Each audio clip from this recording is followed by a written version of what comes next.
બનાસકાંઠા કાંકરેજના શિહોરીમાં લગ્નના કાયદામાં સુધારા કરવા માટે હવે રેલીનું આયોજન થયું છે। સર્વજ્ઞાતિએ રેલીનું આયોજન કરીને મામલતદારને આવેદનપત્ર આપ્યું છે। પ્રેમ લગ્નના કાયદામાં માતા પિતાની મંજૂરી ફરજિયાત કરવાની માંગ કરી છે। મૈત્રી કરાર તાત્કાલિક રદ કરવાની માંગ સાથે આવેદનપત્ર આપવામાં આવ્યું છે।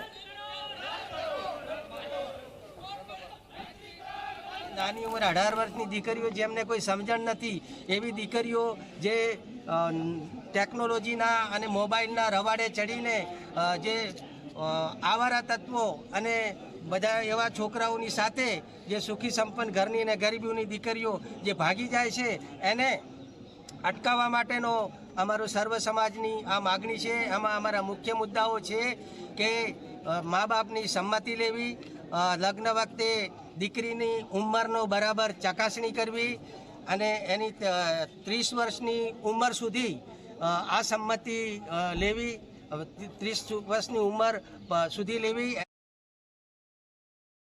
અમે સરકારશ્રીને કહેવા માંગીએ છીએ કે અમારી માંગણી છે કે માતા પિતાની મંજૂરી ફરજિયાત કરે અને મૈત્રી કરાર તાત્કાલિક રદ કરે। આના અનુસંધાને અમે દિયોદરમાં આવેદનપત્ર આપ્યું હતું, મહેસાણાની અંદર આવેદનપત્ર આપ્યું હતું, એવી જ રીતે અત્યારે કાંકરેજ તાલુકાની અંદર શિહોરની અંદર મામલતદાર સાહેબશ્રીને આવેદનપત્ર આપ્યું છે। સરકાર શ્રી તાત્કાલિક આ કાયદા રદ કરે એવી અમારી પ્રજાની માંગણી છે, તમામ જ્ઞાતિના લોકોની માંગણી છે।